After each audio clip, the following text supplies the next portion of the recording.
Number 10. Mark Wahlberg. In 2013, a series of leaked court documents suggested that Tom Cruise had compared working on a film to being as intense as fighting in Afghanistan. It's safe to say that this statement did not go down well with Mark Wahlberg. Later down the line, while he was promoting his film Lone Survivor, which was based on actual events of the failed 2005 mission Operation Red Wings, where Mark played the role of a Navy SEAL. When asked about the difficulty of shooting the film, he went on an angry rant. Quote, "For actors to sit there and talk about, oh, I went to SEAL training and I slept on the floor. I don't give an F what you did. You don't do what these guys did. For somebody to sit there and say, my job was as difficult as somebody in the military's, how effing dare you, while you sit in a makeup chair for 2 hours." He added that at the end of the day, actors get to go home, go to their hotel room and order effing chicken.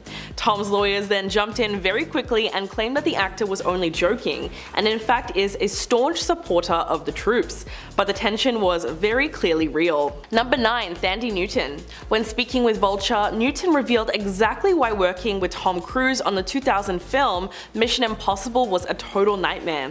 When asked why she never filmed another movie in the franchise, the actress said, "Oh, I was never asked. I was so scared of Tom. He was a very dominant individual. He tries super hard to be a nice person." She described him as really stressed and dominant, recounting an incident on set in which she and Cruise attempted to finish a night scene on the balcony. Quote, "I don't think it was a very well written scene. I get angry with him, we're frustrated at each other, and Tom made a decision at the very beginning of the movie, unbeknownst certainly to me, that he didn't speak English, which I think was very helpful to him, but it was extremely unhelpful to the rest of us." Thandie went on to say that Tom got so frustrated with her performance that it just pushed her further into a place of terror and insecurity. But despite everything, Thandie insisted that she doesn't think poorly of Tom as a person. Quote, "He wasn't horrible, it was just that he was really stressed. But the pressure, he takes on a lot. I think he has this sense that only he can do everything as best as it can be done." Number 8. Brooke Shields. Telling women what they can and can't wear is one way to make yourself extremely unpopular among the female demographic, but telling them how to give birth is a different kind of insult entirely. Just ask Brooke Shields after she had to deal with public shaming from Tom Cruise, who went on the record criticizing her decision to use antidepressants to help her with postpartum depression. Quote, "When someone says medication has helped them, it is to cope. It didn't cure anything. There is no science. There is nothing that can cure them whatsoever." And if that wasn't condescending enough for you, he added, "I care about Brooke Shields because I think she's an incredibly talented woman, but look at where her career has gone." But Brooke was not having it and took the opportunity to stand up for herself and new mothers everywhere. She said, "Tom should stick to saving the world from aliens and let women who are experiencing postpartum depression decide what treatment options are best for them." Adding that, "I'm going to take a wild guess and say that Mr. Cruise has never suffered from postpartum depression." She called his comments a disservice to mothers everywhere and said that if any good can come of Mr. Cruise's ridiculous rants, let's hope that it gives much needed attention to a serious disease. Number 7. Brad Pitt. Although the two A-list actors have a lot in common, especially when it comes to their careers, they allegedly couldn't be more at odds with each other. In fact, rumors have it that they have been feuding for 25 years, and it all started with one movie, 1994's Interview with a Vampire. The hit horror film where both actors had starring roles really ignited their resentment for one another. And even though the film was nominated for an Oscar and a Golden Globe upon its release, Brad said that he was miserable on set and that Tom being there certainly didn't help. And when asked about his co-star in an interview, Brad did not bother to hold back his feelings at all. Quote, "He bugged me. There came a point during filming when I started really resenting him. He's North Pole, I'm South. He's always coming at you with a handshake whereas I may bump into you. There was this underlying competition that got in the way of any real conversation." Fast forward to 2009, when both actors were starring in World War II dramas, Brad in Inglourious Basterds and Tom in Valkyrie. Not only was Brad's film way better received, but to add insult to injury, he reportedly called Tom's film a ridiculous movie. Number 6. Nicole Kidman. Although it's been over for decades, Nicole Kidman's marriage to Tom Cruise is still one of Hollywood's most talked about relationships. But at the time of meeting, he was still married to Mimi Rogers. Tom eventually divorced his first wife in February February of 1990, and less than 1 year later, he exchanged vows with Nicole. They even adopted 2 children, Isabella Jane and Connor Anthony, and eventually went on to make 2 more movies together as a couple. But as we all know, their marriage was far from perfect, and they ended up splitting up a decade later in 2001. Looking back on the divorce, Nicole said, quote, "I was so young when I got married. I look back now and I'm like, what?" She told Red magazine that she felt isolated during her marriage, and even when she won an Oscar, she described it as, "I was holding a gold statue and I was the loneliest I'd ever been." The divorce took Nicole by surprise, and it got very messy very quickly with the custody battle. In the end, Tom allegedly turned her children against her, as he was granted full custody of their kids, and ended up raising both of them to be Scientologists. But despite all the heartbreak, nothing beats that iconic photo of Nicole leaving her attorney's office, jumping for joy after their divorce was finalized. Number 5. Alec Baldwin. Another celebrity who has had no trouble calling out Tom Cruise was fellow actor Alec Baldwin in 2009. The Dirty Rock star hosted Elle magazine's Women in Hollywood dinner and award show, and what he said had even Tom's wife at the time, Katie Holmes, laughing along with everyone. The actor joked about coming up with a solution to the disproportionate salaries between men and women in Hollywood, and then seemingly came up with an idea to solve the pay gap. Quote, "I believe we can balance the scales if Tom Cruise would lower his quote by a mere $29 million. I realize this may be a little bit unfair since he's not here to defend himself, and I really don't want to put all of this on one man, but if I had to, that man would be Tom Cruise." He went on to assure the audience that his own salary was nothing compared to Tom's. In fact, his annual salary, as he said, is the budget from mints that were featured in one of his movies. But as the saying goes, there really is a grain of truth in every joke. According to Variety, the actor is expected to earn $100 million or more from his new movie Top Gun Maverick, which would be one of the biggest paydays for an actor for a single movie ever. Number 4. Leah Remini. A former longtime Scientologist, King of Queens star Leah Remini opened up about her experiences in the church in her 2015 memoir Troublemaker, much to the disdain of Tom Cruise. In her book, Leah also made some shocking allegations about several well-known Hollywood celebrities. In fact, she recalled a time that she and her husband, Angelo, spent time at Tom Cruise's Beverly Hills mansion when he invited a group of well-known Scientologists and other celebrities including Will and Jada Pinkett Smith. He announced to all the guests that he wanted to play hide and seek and pressured everyone to join in. Remini also explained another bizarre incident when Tom had a meltdown over cookies. Quote, "Once he wanted to make cookies, and there was a package of pre-packaged cookie dough on the counter. He asked, 'Guys, where's the cookie stuff?' Tom seemed like a child who had never been told no, and he screamed at his assistant." And when Top Gun Maverick came out, Remini cautioned fans about supporting him, saying, "Don't let the movie star charm fool you. And no, I will not watch the movie, nor will I ever support or approve of this scam of a man." So she's clearly not one to forgive or forget. Number 3. Katie Holmes. Back in 2012, the former Hollywood power couple Tom Cruise and Katie Holmes announced to the world that they were getting a divorce after 6 years of marriage. News of the A-list split sent shockwaves through the world of show business and sparked waves of rumors and speculation as to why the pair decided to call it quits. After a whirlwind romance, the couple got married in a luxurious Italian wedding ceremony and welcomed their first child together, Suri Cruz. So their divorce came as a shock to everyone. The major reason was allegedly Katie's aversion to raising their daughter in Scientology. Tom basically confirmed this during a 2013 deposition, admitting that this was one of the reasons that his ex-wife filed for divorce. He also revealed that his daughter, Suri, who was just 7 years old at the time, was no longer a practicing member of the Church of Scientology. This was a pretty surprising admission, considering that those who leave the religion are often cut off from other practicing members, which is probably why Katie won sole custody of Suri, which reportedly included ironclad rulings that she would not be exposed to anything Scientology related.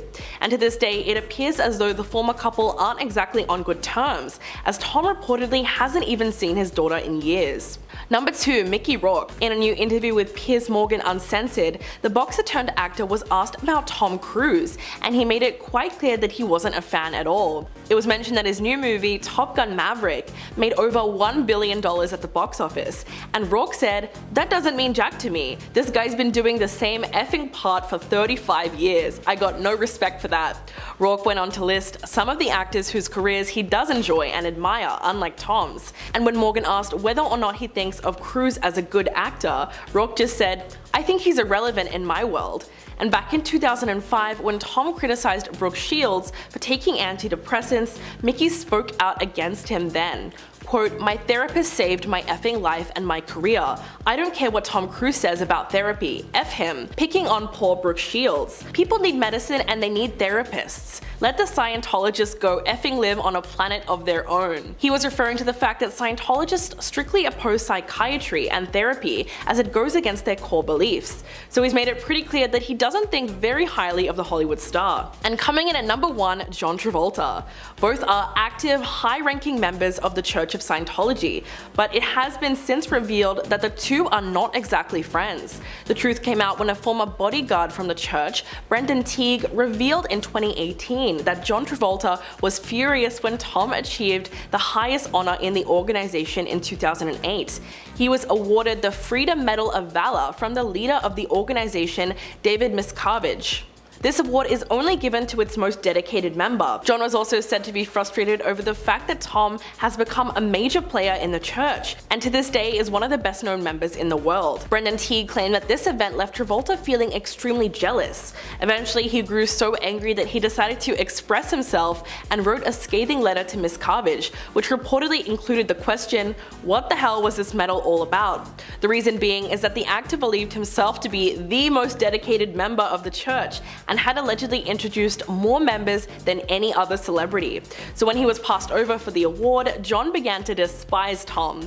It didn't help that only 2 years earlier, John wasn't invited to Tom's wedding with Katie Holmes, so their relationship was already rocky to begin with. Number 10, Jeff Lewis. This feud could also be put down to friendly neighborhood rivalry, but it highlighted just how much of a nightmare it would be if you had to have MGK living right next door. It all started on Sirius XM's Radio Andy show, when Jeff Lewis called out Machine Gun Kelly as a local troublemaker in his neighborhood. Lewis exposed his not-so-neighborly behavior. Quote, "Now I have no issue with this guy, but there's tension brewing. He said it's actually going to turn into the movie Neighbors, and that he's Zac Efron, which means that I'm effing Seth Rogen." Lewis then took a swing at Kelly's hardcore lifestyle. Quote, "I've learned a lot about him. At 5 p.m, that to them is day drinking. He had a big cake in the shape of a guitar. They still park in front of the fire hydrant. They park in front of people's driveways. I think they're so effed up that they just stop the car wherever it lands." But despite the criticism, Lewis insists that he doesn't hate the rapper and his friends. It's only his other neighbors that do, because they complain about it all the time. But before the feud escalated, MGK sent a bottle of Dom Perignon to Lewis as a friendly truce and said, "I wish we could have a chance to meet. If you ever need anything, just come knocking. Cheers, neighbor." Number 9, Halsey. The rapper was linked to Halsey in March of 2017 when they were spotted at a beach together. Photos of their tropical outing resurfaced in July of 2018, prompting Halsey to deny the dating rumors. 2 months after she debunked the relationship, MGK confirmed that they weren't dating but had previously been intimate. The rapper seems to be consistently embroiled in a series of gross, tedious, and self-promotional feuds with other rappers, but he was also unable to be respectful to his ex and not discuss their private business on air. The rapper went on the Breakfast Club radio show interview that was hosted by DJ Envy, Angela Yee, and Charlemagne the God. At the time, Halsey's boyfriend G-Eazy was already taking shots at him through his music, so when Charlemagne inquired if MGK really smashed Halsey, he just said yes. Now, you think that he might respond to that question with "none of your business"? He did absolutely no such thing, and it was incredibly disrespectful. So what was Halsey's response to this mess? She tweeted, "How absolutely pathetic."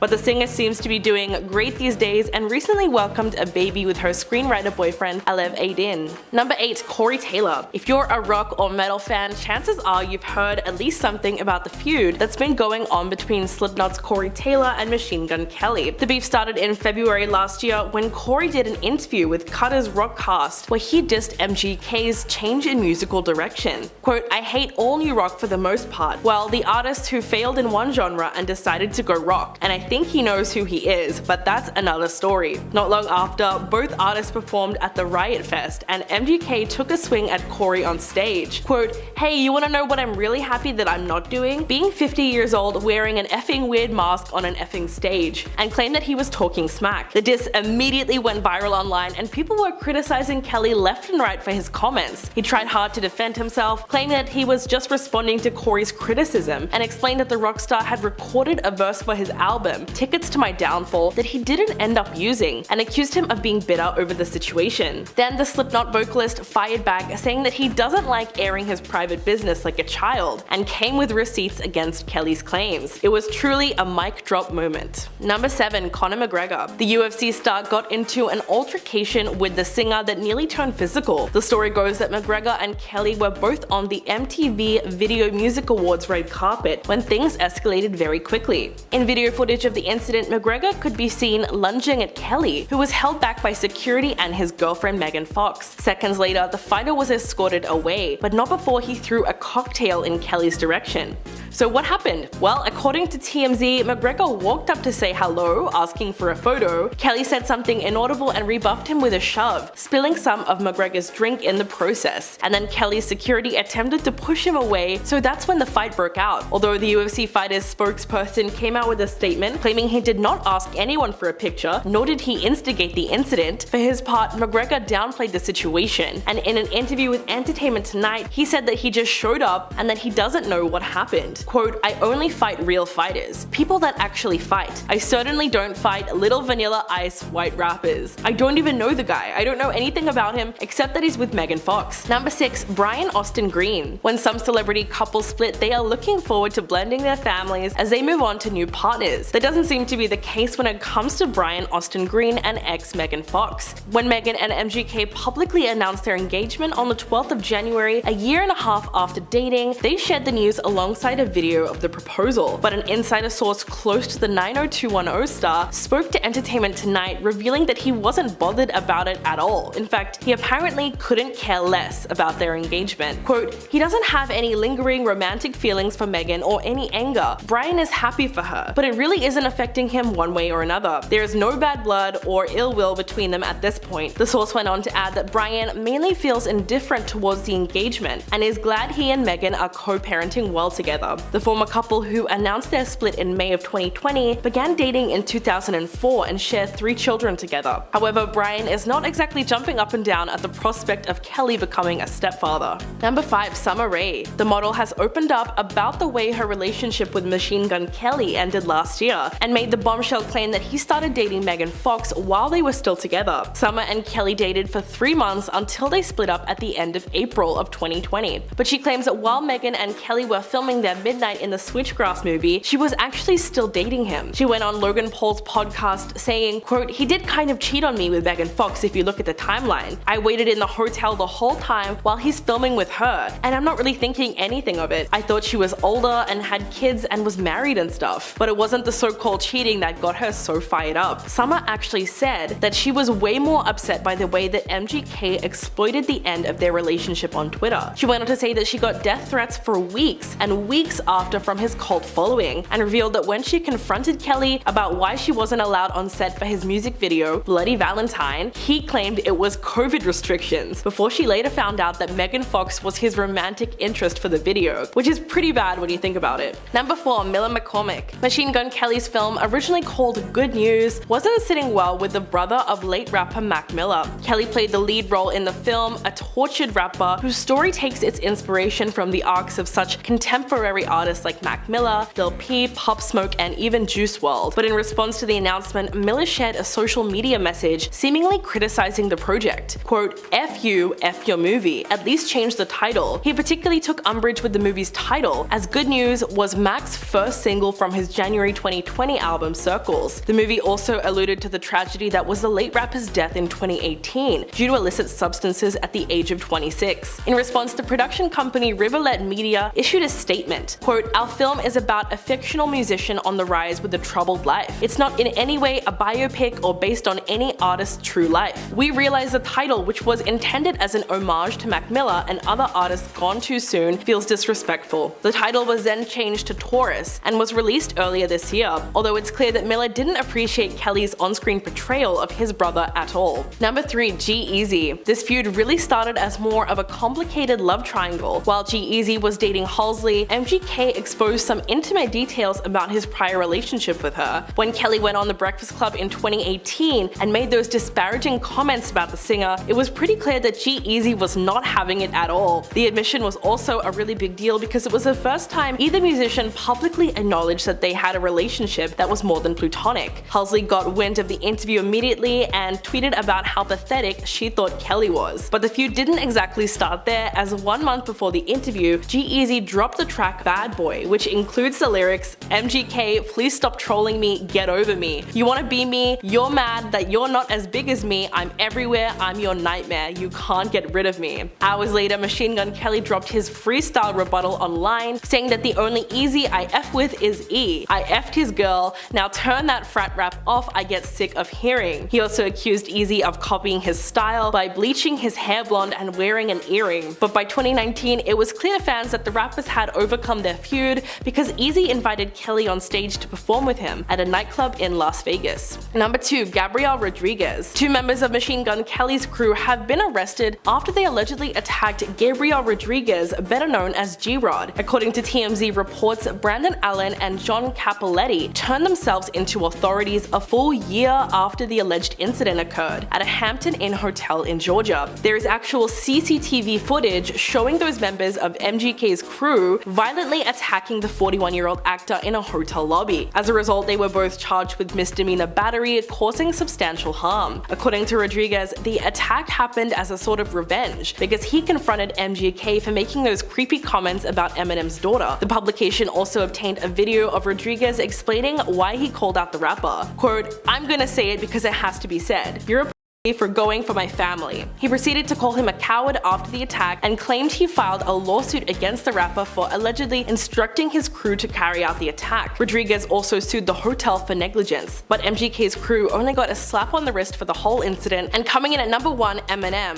To set the scene for this feud, we have to go back a whole decade. In 2012, MGK tweeted about Eminem's daughter, Haley Mathers, and it wasn't exactly what any father would want to hear. Quote, "Okay, so I just saw a picture of Eminem's daughter, and I have to say she is hot as F." Kelly claimed in a radio interview a few years later that some critics wouldn't review his work because of his comments about Haley, alleging that Eminem blacklisted him from several radio stations because of the tweet. The two rappers went on to diss each other on a number of different tracks, including Eminem's Not Alike, where he says that Kelly is only trying to keep up his tough demeanor and goes on to criticize the rapper's comments about his daughter. But the diss tracks reached a whole new level when MGK released a song titled Rap Devil, calling Eminem sober and bored, and making fun of his age. After rather a lot of back and forth, Eminem completely obliterated him in an interview. Quote, "Like I'm trying to hinder his career. I don't give an F about your career. You think I actually effing think about you? Do you know how many effing rappers are better than you?" Number 10. Margot Robbie. Margot Robbie was the Harley Quinn to Leto's Mr. J back in the Suicide Squad days, but they most definitely were not as close off screen as they were on screen. A lot of people believe that he took his role as the Joker way too far. Being the first Joker since Heath Ledger, he had massive shoes to fill, and that may have gotten to his head a little bit.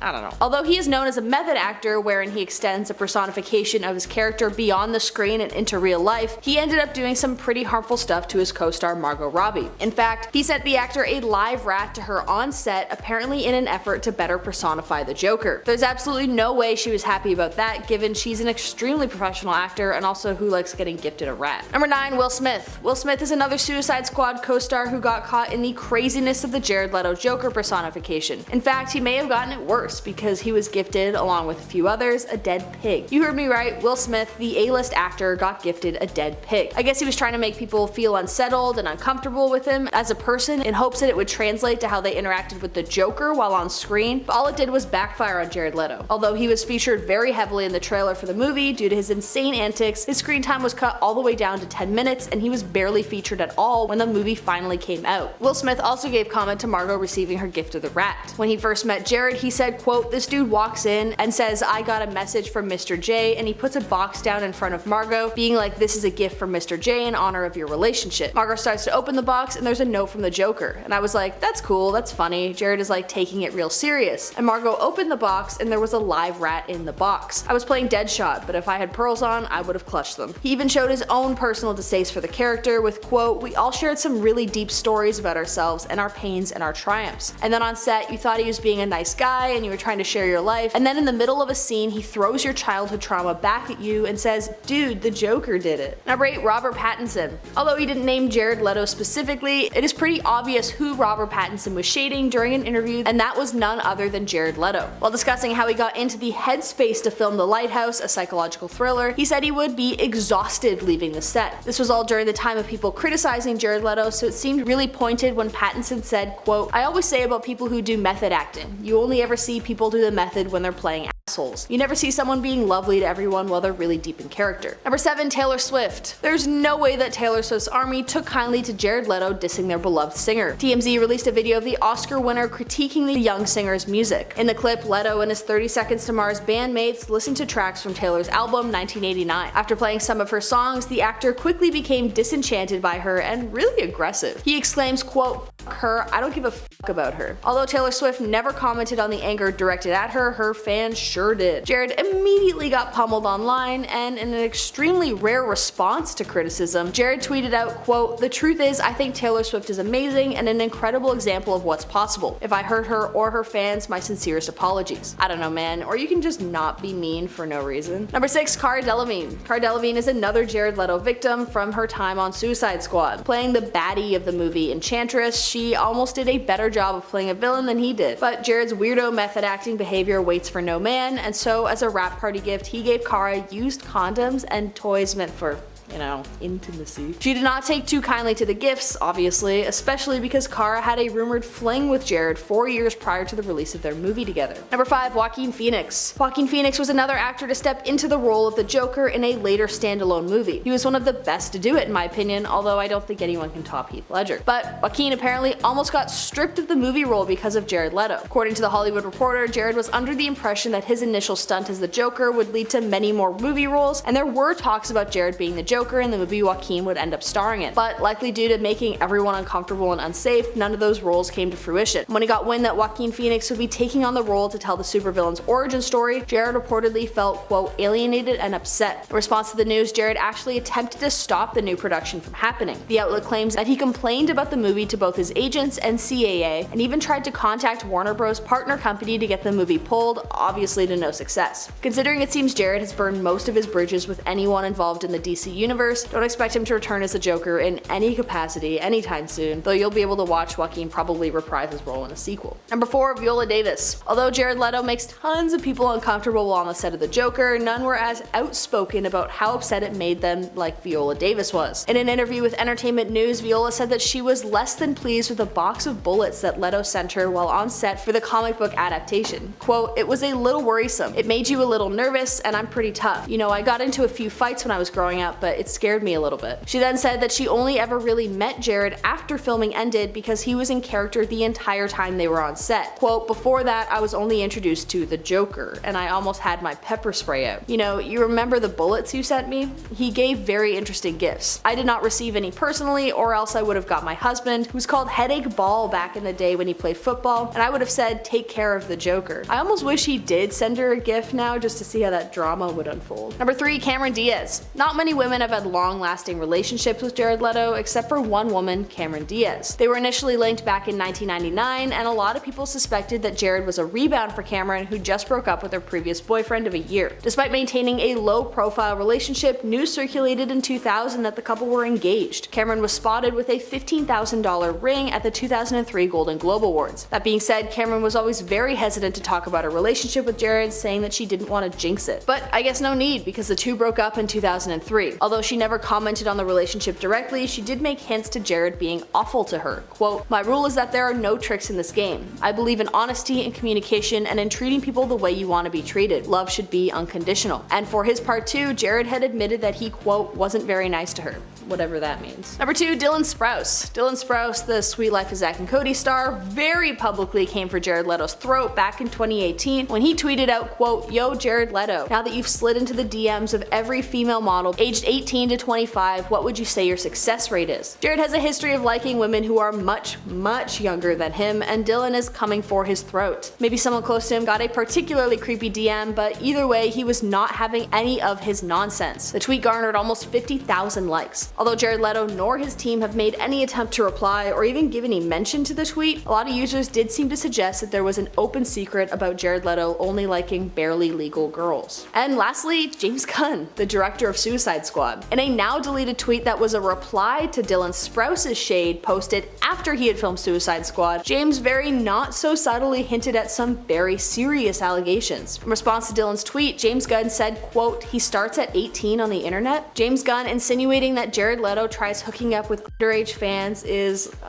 extremely off base, and comes as no surprise to those who follow the actor after he was accused of being inappropriate with multiple teenage fans. First up, we got Chris Rock. Unless you are living under a rock, you know that Will Smith showed a completely different side of himself to the world at last night's Oscars. While comedian Chris Rock was speaking to the crowd and taking some digs at all the celebrities in the audience, Rock decided to take a jab at Jada Pinkett Smith, and I'm very sure he regrets it right now. Chris said, quote, "Jada, love you, G.I. Jane 2, can't wait to see it," referencing her almost bald head, because in the movie G.I. Jane, the lead actress Demi Moore has shaved her head. Jada has been open about her struggle with alopecia, and she was likely forced to wear her hair this way because she's not able to grow hair completely. Immediately after this joke, Will Smith decided to get up, interrupt the live broadcast, and slap Chris Rock right in the face for millions to see. Chris looked stunned and was not sure exactly how to respond. Will walked back to his seat, then yelled, quote, "Shut your mouth, keep my wife's name out of your effing mouth," twice. After this slap, Chris Rock looked completely stunned, having no idea what to do or say. It looked like he was about to clap back and say another harsh joke about Will or his family, but Rock took the high road and decided to stay calm. The internet was set ablaze by this slap, with many not even sure if it was real or just staged for publicity. But considering what we've seen in the aftermath, it was 100% real. Although many pointed out that Will actually laughed at the joke moments before deciding to get up and slap Chris Rock. Many fans of Smith have tried to defend his actions, but the overall consensus is that it's never okay to put hands on someone or work out issues with violence, which I completely agree with. Also, we have no idea if Chris Rock even knew that Jada Pinkett Smith had alopecia. It could have just been a big misunderstanding. Next up, William Hendricks. After Will Smith slapped Chris Rock on stage, another one of his attacks was resurfaced, because this was not the first time that Will lost his temper and his nice guy persona was called into question. In 1989, Smith spent a night in jail after he hurt a man named William Hendricks so badly that Hendricks almost lost his sight. Smith even spent a night in jail because of this incident and has a mugshot because of it. I'm not sure exactly why it happened, but Hendricks was a producer who we can assume worked with Smith. Even more coincidental, this incident happened days after Will won his first Grammy. I guess he likes to get into altercations around awards season. The charges were later dropped against Will. Will Smith was 20 years old at the time, and after getting in a verbal argument with his producer, he decided to make things physical. As per the police report, Smith asked his bodyguard, Charles Alston, to quote, attack William Hendricks, who needed 6 stitches after he fractured his left eye orbit during the altercation. Next up, August Alsina. After the smack heard around the world, old reports that Jada had cheated on Will in the past resurfaced. The pair have spoken about how they are in an open marriage, so we're not sure if it was really cheating or not, but Jada admitted she was in an entanglement with rapper August Alsina during a break with her husband. When Will and Jada talked about it on Red Table Talk, Will looked visibly distressed, and the general consensus is that Will wants a monogamous relationship, but Jada wants to be open and see other people. In 2020, August exposed the secret that he'd had a long-time affair with Jada while she was married to Smith. Initially, the Smiths denied this, but later admitted that it started when the pair split up briefly. Alsina had been introduced to Jada by her son Jaden at a London music festival in 2015. 2013. Insiders stated that August became like a member of their family, even going on vacations with them and staying in their mansion. August is 21 years younger than Jada, and he claimed that Smith actually gave his blessing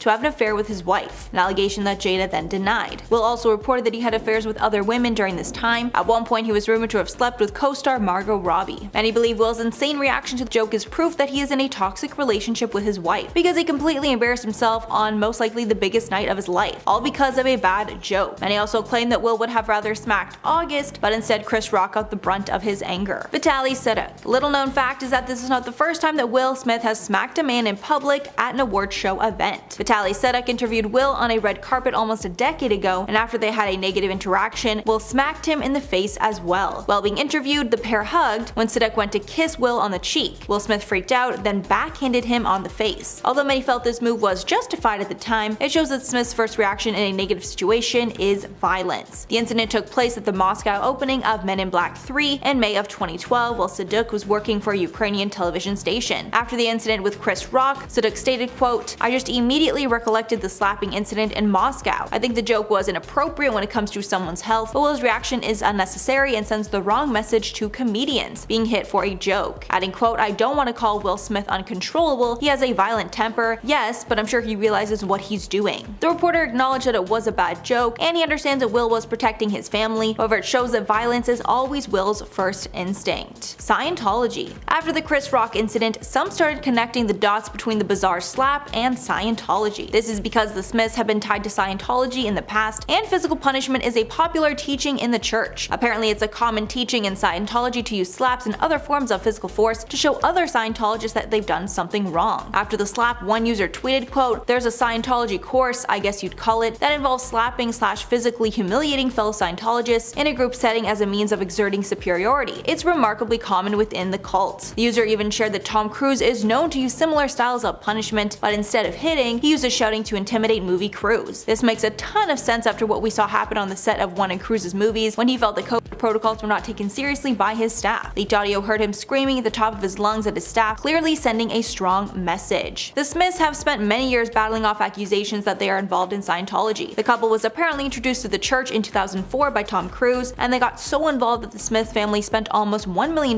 in 2008 to set up a school for the church. The Smiths said they designed the curriculum for the school, but insiders claimed it was based on Scientology. Both Jaden and Willow attended, but the school closed 6 years later when most of the parents removed their children. Tony Ortega, an expert on Scientology, said that the Smiths left Scientology in 2015 and that Will at least only ever dabbled in it. And finally, Will Smith himself. Will exposed himself in his 2021 memoir where he revealed his struggles with anger in the past and how he had thought about taking someone's life in the past. In this memoir, he revealed dark secrets from his past, like that his father used to hit his mother, and when he was younger he was ashamed that he never stepped in to stop him. Apparently many years later his father had cancer and was declining rapidly. He was in a wheelchair at the time and was not able to care for himself, so Will thought about taking his father's life to avenge all the horrible things that he did to his mother. Thankfully, Will did not go through with it and took the high road with his father. Will seemed to reference this in his Oscar speech where he said that a higher power called on him, quote, "to love people and to protect people and to be a river to my people." Starting off, we got Taylor Swift. Jake Gyllenhaal has come back into the spotlight purely because of Taylor Swift's recent 10-minute release of her hit song All Too Well. The first version was 5 minutes, but for the re-release of the album Red, she included the original length of the song, which was 10 minutes. In the song, Taylor is agonizing over a past relationship and singing about her heartbreak. From the Easter eggs she's given us, her fanbase has widely regarded this relationship was with actor Jake Gyllenhaal. Swift, now 31, dated Gyllenhaal, now 40, for 3 months in late 2010. She then channeled her emotions to make the hit album Red in 2012. Taylor also released a short film along with a 10-minute version of the song, and cast Dylan O'Brien, who is 30, and Sadie Sink, who is 19, in the All Too Well short film, which happens to be a very similar age difference to her and Jake Gyllenhaal during their relationship. Taylor calls out Jake in the line, quote, "And I was never good at telling jokes, but the punchline goes, I'll get older, but your lovers stay my age." This line especially hits hard since Jake is currently dating a woman 16 years younger than him. In the song, she says that apparently Jake Gyllenhaal claimed that they might still be together if they were closer in age. Even though most people are on Taylor's side, many are criticizing how harshly that she's painting Jake, as it was only a 3-month relationship, but it's widely believed that Jake Gyllenhaal was her first real boyfriend, so clearly very pivotal to her life. In the song, Swift references an unnamed actress who caught her, quote, weeping in a party bathroom and asked what happened. Fans have speculated the actress was Jennifer Aniston at the People's Choice Awards, but of course nothing's been confirmed. Another line of the song paints a picture of Jake not showing up to Taylor's 21st birthday party. The line goes, quote, "You who charmed my dad with self-effacing jokes, sipping coffee like you're on a late night show, but then he watched me watch the front door all night, willing you to come. And he said, it's supposed to be fun turning 21. In response to the new version of the song and all the negative media attention that he's getting, Jake Gyllenhaal is apparently mortified. A source claimed, quote, "Jake is mortified that Taylor is targeting him in All Too Well. He's such a private person and goes out of his way to avoid drama, so having their 3-month fling dragged up in this song and hearing people gossip about it is a hard pill for him to swallow." Next up, David Fincher. David Fincher and Jake Gyllenhaal worked together on 2007's Zodiac. But following the film's release, it's clear the pair had a lot of tension while filming. In one interview, Gyllenhaal hinted that he didn't have a good relationship with the director. Apparently a big issue is that Fincher likes to get tons of takes from his actors so that he can be sure he's gotten the best one. Gyllenhaal doesn't like this method and believes it goes too far. Years later, in a new interview with the New York Times, Fincher cleared the air on the drama. Fincher says that at the time, Gyllenhaal was a hot new actor and had a lot of attention from the media. Because of this, he was very distracted and it was hard for him to work with someone that demanded perfection. Fincher added that Gyllenhaal would go to various film festivals over the weekend, and when he would show up to set on Monday, he would be scatterbrained. Next up, Ryan Reynolds. Ryan Reynolds and Jake Gyllenhaal became besties after they worked together on the 2017 sci-fi horror film Life. After the movie, the pair would attend events together and talk about one another in the press. It was very clear that they spent a lot of time together. Then all of a sudden the pair had a falling out and no longer talk. One source claims the falling out was due to competition. Apparently tension started once the pair realized that they were competing for similar roles.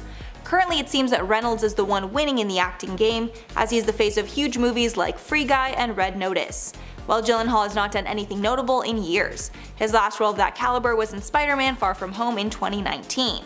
The source added, quote, "All their friends chalk up their falling out to show business. Ryan and Jake realize that in Hollywood, there are so many seats at the table."